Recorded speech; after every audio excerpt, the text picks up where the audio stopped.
Look how tall he stands, you guys. Is that amazing or what? And so they're given the best food, the best environment. Now they're going to be able to work towards breeding, coming back to, you know, the original genetics. Okay, you guys, today's going to be a really cool, fun time. We're actually, this is Spike, and we're at Three Jay Tortoise Sanctuary, and is this amazing? And you know what? We even have somebody to make sure that we get all the stuff that I may not even know about Galapagos tortoises. One of the largest, maybe the largest in the world, considering that I heard of 1,100 pounder, and I thought there was an Aldabra that was the biggest one, and I heard it was 900, but now apparently I might be wrong about what got the biggest. So Glops are holding their records. Rebecca, come on over here. This is called living the dream, by the way. What do you think? Yes, these animals are one of the most regal, prehistoric, amazing species on the planet, and it's a blessing every moment we're in their presence, for me anyway, for sure. She gets to actually help them when they're laying the eggs. You know, the idea is that first of all, they're an endangered species. They're Appendix 1 endangered, and all these tortoises are being bred in captivity, and they're being selectively bred for their genetics, because there's a lot of extinct ones that were literally extinct years and years ago, and they're taking and they're breeding them and trying to bring back the genetics from the ones that are no longer available and that are no longer alive. And so some of these tortoises are actually going to go to a special breeding project just to ensure their purity and their longevity. And it's pretty amazing just to see giant dinosaurs. This one here is over 500 pounds, and Spike's over 500 pounds. And 1,100 pounds is the record, is that correct? I believe so. 1,100 pounds is the record. Can you imagine? I mean, look at the size of it. Look at the size of this. Is this amazing or what? I mean, maybe you should stand next to it. I'm like a little overweight. Spike is one of the biggest, if not the biggest. So he's a big, beautiful male. Now, they lay eggs. You know, when they'll lay a clutch of eggs. They'll dig a spot up, and they'll lay the eggs. And Rebecca actually tries to assist, because what happens is an egg can drop on another egg and crack. It could do almost anything. And of course, these are endangered species. We don't want to have even one not make it.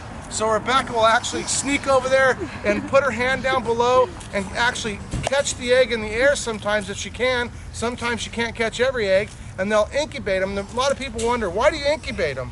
Well, it's real simple. Because incubation has a lot better success rate, and there's just no reason to have an animal that is endangered not to be multiplying it and as good as it can. And so they're given the best food, the best environment.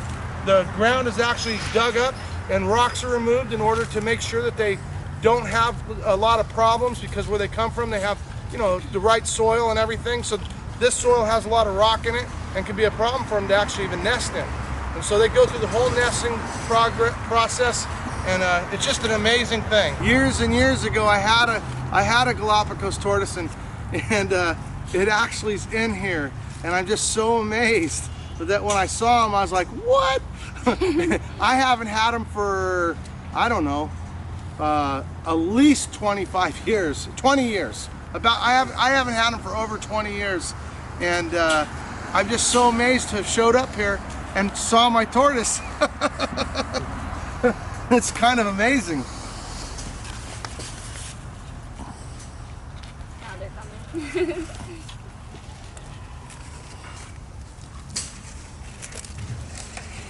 They're enjoying the food. Yep. So Rebecca, tell us about their personality. Completely individual. Each one has their own preferences and personalities. Kind of like people. Exactly. And we need to all get along a little better and live within those preferences, and you live within your preference, and they should live in their preference, and that's just my opinion. Yep, they're individuals, individual souls, and it's awesome. Their own personalities. Some will seek you out, some are a little bit more elusive. Spike is actually one of the most elusive with like neck scratches, but he's made a total 360, and now he will actually come and walk over to you and ask you for it. Instead of needing people don't think reptiles will like attention. That is baloney. Oh my gosh, I mean, it's amazing. They could be anywhere, but they choose to sleep together touching. So incredibly, they're so much more than what you know, the So, typical so some of reptile. them absolutely will come beg for their attention, right? Yeah. No Chase food you down required. for it, No chase food you. required. Like tiny right there. Just attention. I have Asian water monitors, and they'll do the same exact thing. Okay, so let's ask Rebecca the most impossible question in the world. Which is your favorite one? Oh no. That's very hard, but Conan, who actually, you know, had some time with you in the beginning, is the newest, but he's actually become one of my most favorite because I can go up to him and hug him and cuddle him, and he will lay his head on my shoulder. And he has one eye, and I actually have a baby Galapagos that was born with no eyes. So when I found that out, I actually was kind of excited that I could learn the husbandry of having a tortoise that is special needs to an extent. And I think his disability makes him even more special. And I bet he's doing fantastic. Amazing. And Tiny right here is also a favorite. But This is they're Tiny all here? so- yeah. And now, here's the story. So, years ago, they were brought in from different islands, and they didn't know they were all genetically slightly different. And so what happened in a lot of zoos, they got bred together. And the amazing part about it is it's going to work for the benefit in the long run, even though it sounds like a total mess up, because now all these genetics are from all these different things are all in this tortoises, and many of them have went extinct over the years. And so now the genetics are locked into these tortoises. He really wants them. And so now they're going to be able to work towards breeding, coming back to, you know, the original genetics. And so this is, so we have the, what is the island, the one that you have? That's, we have quite a few from different islands. That but are you have one purebred. that's pure. We have a couple that are A couple of pure, but you have one female that's going to a special group. Yeah, that one's We caught him on going- camera. Yeah, that one there is going over to hopefully the St. Augustine Alligator Farm to Okay. breed specifically with their 3 that they have, so they can basically form a 1.1 group twice. Of pure, Yeah. pure of that particular I think it's Vicina. lineage. Huh? I think it's Vicina, but I'll have to check my records. And it's, you know what, and that's not that important. The cool part is conservation is amazing. Yeah. And through captive propagation, is there a better way to do it? I don't think so. That's just my, you know, I mean, you can protect islands, but you know what? Storms happen, earthquake happens, volcanoes happen, people happen, housing happens. So I think that through captive propagation, anything we can do to preserve the species is a no-brainer, and that's what's happening here on an everyday basis.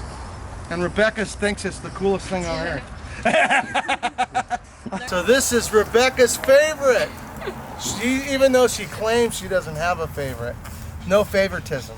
I have favorite things about each one. There you go. That's a good catch. Tell us some of the characteristics you love about him. So Conan is actually the newest member here, and he's a purebred. So not only is he have an awesome personality, but he's contributing to conservation, and he doesn't even know it.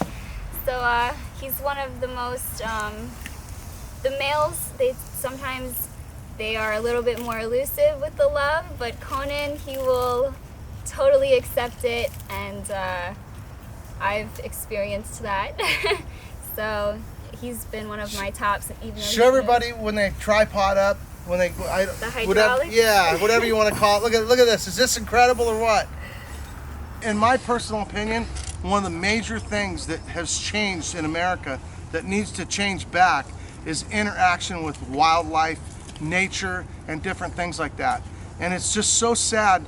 You know, I mean, I get it. There's video games, you can learn from all that, but there's still nothing like standing next to a real live animal, feeding it, taking care of it, and learning about life. You know, it's one thing to play a game, and it's another thing to nurture an animal that's maybe even sick or needs some help.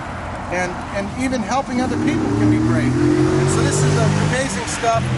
Of course, we're next to a noisy place, but we're still having a good time. Look at that. We still got one thing left too. Look how tall he stands, you guys. Is that amazing or what? The feet.